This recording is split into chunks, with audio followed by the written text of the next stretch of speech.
is up? It's The Rant. My name is Jeff Ratcliffe, and it is Tuesday, March 16th. Gotta tell you, as an adult, you often don't get that childhood experience of anticipation. You know what I'm talking about. Your birthday, Christmas if you celebrate it, whatever it is, that build up, and then the day is here, and it's just as freaking awesome as you thought it was going to be. Well, that's kind of where I am over the last 24 hours, give or take. A little bit more than 24 hours, but regardless, NFL free agency is here. We are in the tampering period, and we have a lot of deals out there. I'm not going to go through all of them today on the podcast, only the skill position deals that are out there. Of course, I'm going to put this podcast out there, and inevitably, we're going to have some more signings to come in. But at least as of about 3:30 Eastern on Tuesday, this is everything that we have on tap. So we'll get to that on the show today. A lot of interesting moves there. Let me tell you about our presenting sponsor first, though, Monkey Knife Fight. Do you like to play daily fantasy sports? Well, you need to go check out monkeyknifefight.com. monkeyknifefight.com is the fastest growing daily fantasy site in the world because monkeyknifefight.com is different than the other daily fantasy sites. That's because on monkeyknifefight.com, there are no salary caps. You don't have to play against sharks. That means anyone has a chance of winning, even you. MonkeyKnifeFight.com has tons of fun daily contests in all the sports you love: baseball, basketball, hockey, golf, UFC, NASCAR, WNBA, esports, and football. Monkey Knife Fight has it all. And you know what else MonkeyKnifeFight.com has? A free $5 game for you just for signing up. And if you use the promo code RANT, R-A-N-T, you'll have your first deposit matched instantly up to $50. With a name like monkeyknifefight.com, you can be pretty certain you know what you're going to be getting when you sign up to play monkeys and knives and fights and sports. Sign up and play today at monkeyknifefight.com. Play to MKF and win. State and age restrictions apply. See site for full terms and restrictions. All right, so let's dive into it. A lot of interesting moves, and honestly, I want to start with probably the biggest for fantasy purposes up to now, other than, you know, what we already had in place, the Aaron Jones stuff, all of that out of the way. Aaron Jones staying, okay, that's all done. That's in the rearview mirror. So after we get to this point in time, the biggest names out there, well, one of them was at tight end, and he actually didn't go signed yesterday. He went unsigned yesterday, but Hunter Henry was signed today, and it was a big head scratcher for some, because, of course, he went to the Patriots. Now, the Patriots were spending money big time here, uncharacteristic of the Belichick-era Patriots, but they went out, they got Henry. Why it's a head-scratcher, of course, is because they already had Jonnu Smith, who they signed yesterday, and they paid him $12.5 per year. In fact, if you now look at it, the Patriots have the two of the top four highest paid tight ends now on their roster, which is pretty fascinating unto itself, right? But beyond that, I do think that this, you know, immediately I know the reaction from a lot of people. It's, this deal sucks. Why would they do that? Blah, blah, blah. You know, the haters. And, of course, when it comes to the Patriots, it's either you love them or they are the Hatriots, like you hate them. And there's really no in between. But for fantasy purposes, we should be in between. In fact, we got to ride the line on the Patriots. Can't love or hate, man. Just love the league, right? Because, hey, if you're a fan, that's great. Be a fan of your team. Be completely irrational when it comes to your team. But when it comes to fantasy football, we can't be irrational. Irrational doesn't win you leagues. Got to be completely rational about this. And so here's what I'm seeing. Last year, the team was in its first year post-Tom Brady, right? And even at the very end of the Tom Brady era, they were kind of ill-equipped from an offensive standpoint. They made it work. They had Gronk late career. They had late career Julian Edelman. But none of the young talent they had coming in really hit. So they were in that situation. Then they bring in Cam Newton. They made the best of what they could. I mean, this wasn't a 1-16 team. This team, they actually won 7 games. They were 7-9. Eat your heart out, Jeff Fisher. So they made the best of what they had. And I know everybody's going to say, oh, well, Cam Newton doesn't throw and all they do is run the football, blah, blah, blah, blah, blah, blah, blah. Okay, well, that was last year.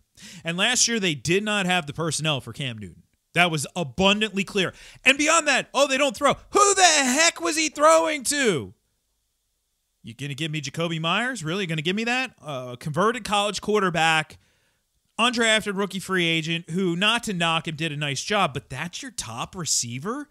N'Keal Harry not getting it done. No tight ends to speak of to catch the football. You have receivers out of the backfield, sure, but you basically had to lean on the run game, which Cam did, and the Patriots did, and that was it. So now, what do? Well, what does Cam Newton need? He needs bigger body receivers with wide catch radius. Okay, well, let's get him 2 tight ends who can catch the football first and foremost. Maybe, did they overspend maybe a tad? Sure, but they had the money to do so why not? One of the few teams who did. So you get 2 pass-catching tight ends. You get the mismatch in the short and intermediate in Hunter Henry, and then you get this more explosive guy in Jonnu Smith. That's interesting. You also bring in Nelson Aguilar. You bring in Kendrick Bourne. But they're better, both of those receivers, than what you had in-house. So now you're in a situation that's much better off from a personnel standpoint. It's not great. I'm not going to sit here and fluff them up, but at least you have players who can catch the darn football here for Cam Newton. That's a little bit more intriguing.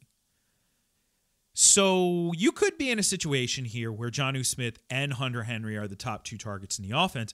I don't think this is bad for either one of them, by the way. Speaking of the Raiders, we have a situation with the Raiders where Darren Waller is the clear top receiver. Even though he's not a wideout, he's the top target.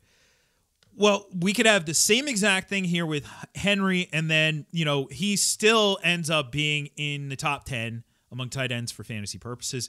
And Jonnu Smith could be kicking around that area. It's not unprecedented for a team to run a lot of 12 personnel and sustain 2 top 10 fantasy tight ends. Recently, we've seen Philadelphia do it. And, the sort of quintessential example, which is now a bit infamous, the Patriots from a decade ago. That sort of wrote the book on all of this. Now, running 12 personnel, we're seeing a lot of teams go that route. In fact, one of them just won the Super Bowl, by the way. But it also is, I think, in part because both of these guys can block, and now you can run the football as well. So they're going to continue to be one of the more run-heavy teams, but that's not something that just happened last year.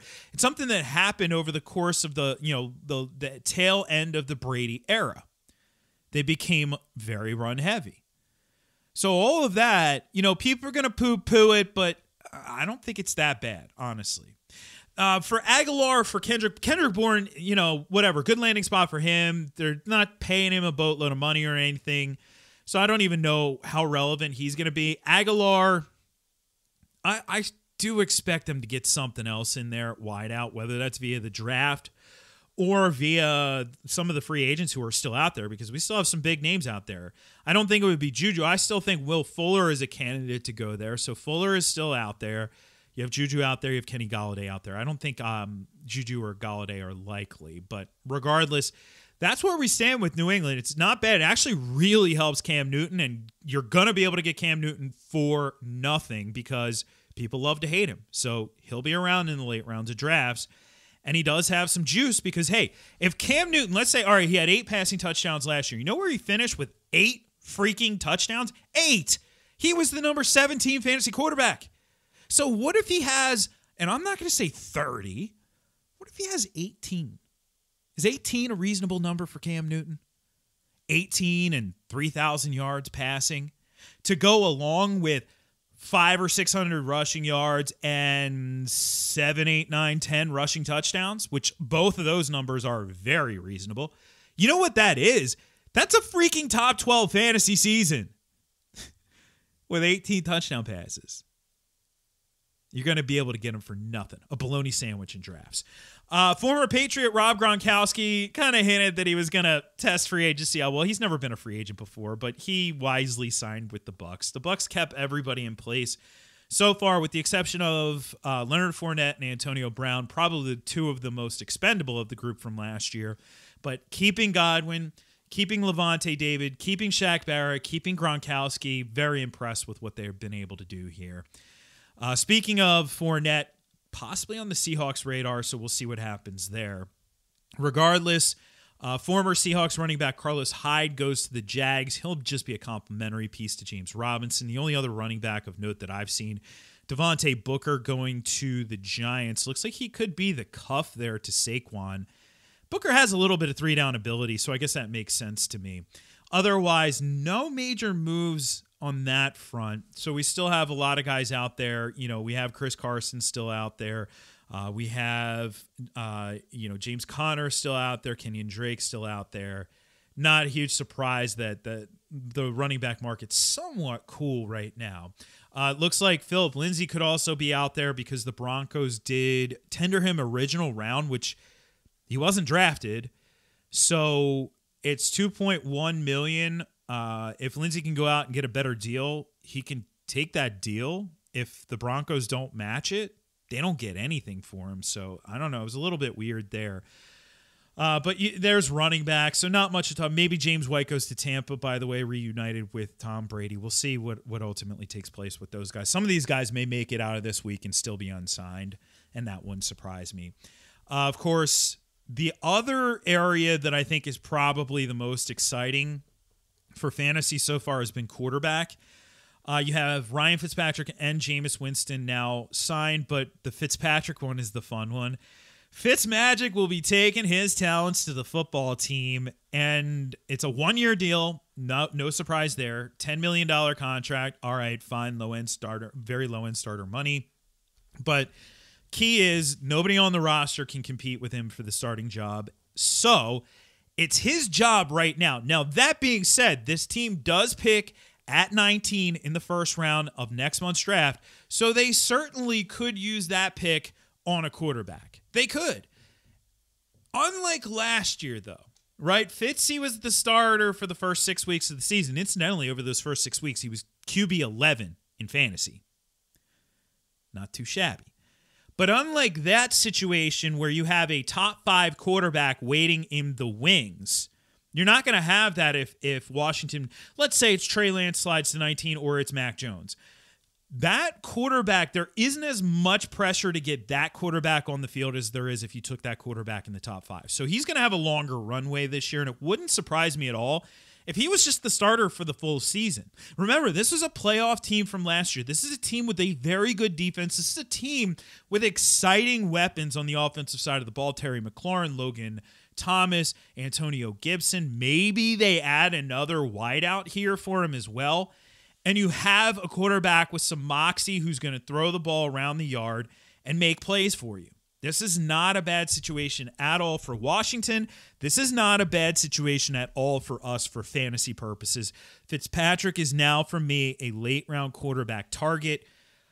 He's got upside, baby. He had over 1,800 passing yards in that first 6 weeks of the season, 10 passing scores over that span. He rushed for over 130 yards. He had 2 rushing scores. I mean, he fills up the stat sheet. And it's a fun spot. His presence helps Terry McLaurin. His presence helps Logan Thomas. This is a pretty good situation. Now, he's not going to be there for the long term. That's why they signed him to a 1-year deal. But for our purposes for fantasy in 2021, Fitzy is on the radar squarely. Now, the other quarterback who was signed to a 1-year deal, Jameis Winston, is he on the radar? Maybe not. But he did have another suitor. The Bears were interested in signing him. He ends up staying with the Saints, as I fully expected him to do. And now he's going to compete with Taysom Hill. The jury out there among, the public is very split on this one. A lot of people look at Taysom Hill, and here's where we have to kind of separate our mindset as well. If you look at Taysom Hill and you look at the fantasy production that he was able to put up as a starter, you might walk away thinking, all right, wasn't that bad. Maybe he deserves a shot at this starting job. I mean, heck, Jeff, you just said that Ryan Fitzpatrick was a top 12 guy over the first 6 weeks of the season. Well, Taysom was a top 10 guy as a starter. Yes, in fantasy scoring he was. But that was largely the product of just run. I mean, he had 221 rushing yards in those 4 games, 42 rushing attempts, 4 rushing touchdowns, which is not sustainable. You know how many passing yards he had in those 4 games? 543. That's it. He wasn't throwing the football. This is a team that for as long as we can remember now has thrown the freaking football. They have a quarterback in the past now in Drew Brees who had 5,000-yard seasons. I do not think Taysom Hill, A, passed the audition, B, is the best quarterback for this offense. Now, I don't love me some Jameis. I think there's problems with Jameis. Obviously, the big one is the interceptions, although I think the interceptions derive from a good place. Here's what I mean by that. Those interceptions, Jameis making those interceptions, I think largely stem from him having supreme confidence that he can make throws that ordinary NFL quarterbacks can't make. And the thing is, extraordinary NFL quarterbacks sometimes can't make the throws that he attempts because they realize that, going up against an NFL defense, they're going to, crush you every time on those types of throws. Is that correctable? Perhaps. And why I say it stems from a good place. I want him to be confident. I had somebody, a Facebook friend who trashes Tom Brady say, I don't like him. He's cocky. Do we not want our quarterbacks to be cocky? Give me the cockiest SOB out there, and I'm putting that guy at quarterback. Please be cocky. Please be confident in your abilities. But to a fault. And maybe that's something that can be corrected. I don't know. I don't know if Sean Payton can correct that in Jameis Winston. But I know from a tools standpoint, if you're looking at a quarterback who, you want to throw the ball around, Jameis is much more suited to that. Taysom Hill is not a natural quarterback. He just isn't. He's a great athlete. Great athlete. Jameis is much more of a natural quarterback. So I do think it'll ultimately be Jameis. If Jameis is the starting quarterback, yes, he'll come with interceptions, but he's also going to come with QB2 plus potential for fantasy purposes. Let's round this bad boy out with one other wide receiver who was signed, that being Corey Davis. Not the biggest name on the board. Like I said, we still have some much bigger names out there, but Corey Davis going to the Jets, $37.5 million contract over 3 years. Decent money. Not amazing, but decent. And what this tells me about Corey Davis is he's their number one. Corey Davis is now the de facto number one there. It may be a 1 and 1A type situation with Corey Davis and Denzel Mims. That's fine. I don't know if Jamison Crowder is still on the roster. I don't know who's going to be throwing him the football. I don't know if it's going to be Sam Darnold. I don't know if it's going to be Zach Wilson or Justin Fields. We'll see. But regardless of the situation, I think we can be looking at enough volume here for Corey Davis for him to be in the wide receiver 3 conversation. I think that's fair. I don't think we go any higher than that. But that's fair. There's enough opportunity for him to be a top 36 guy. And the world needs wide receiver 3s too. So there you go. The biggest signing so far. And of course, before I sign off, I got to take a peek at the news just in case. Because every time, I'll tell you, I do this with projections all the time. I'll update projections, put them up on ftnfantasy.com, and boom, somebody will get hurt or something like that. Some news will happen where, something crazy. Anyway, the only name I'm seeing here is John Ross going to the Giants, and that's not really that's, sort of lower rate. So we'll be back later in the week. By then, hopefully we'll have a destination. We'll have a destination for Kenny Golladay. We'll very likely have one for Juju. Will Fuller probably, certainly for the running backs, I think we'll get some destinations there. We'll start to clean up the rest of the spots. Gerald Everett's another guy who's on my radar as well. And we'll do some winners and losers of the first phase of NFL free agency on Friday's show. In the meantime, a couple things for you here. First and foremost, go check out ftnfantasy.com for all the latest news on NFL free agency. It's all free over there, so go check that out. And hey, if you're involved in March Madness in some way, shape, or form, whether you're doing brackets or you're betting on the games, whatever, we have you covered over at ftnbets.com. We have Brad Evans and company put together a guide for you, so it's a PDF that you can download. If you just want that, $7.95. If you want the whole shebang, including our betting algorithm, all the picks from our sharps, plus the guide, plus everything that we have covering the tournament, that's $50, but you can use the promo code RATPACK over at ftnbets.com to get yourself a discount on that package. So go check that out. I'm using it this year because I'll be honest, I suck at brackets. So I'm going to be leaning heavily on Brad Evans and company for that info. Keep reviewing the show on Apple Podcasts. All you have to do is go to the Apple Podcast app. If you have an iPhone, go to my podcast, The Rant with Jeff Ratcliffe. Scroll to the bottom, click the stars, and you're done. At Jeff Ratcliffe on Twitter, at Jeff Ratcliffe on Instagram. Enjoy the rest of this free agency. It's been a fun one right here. It's been a fun one. All right, I'll catch you on Friday for another edition of the pod. I'm Jeff Ratcliffe, and I'm out of here.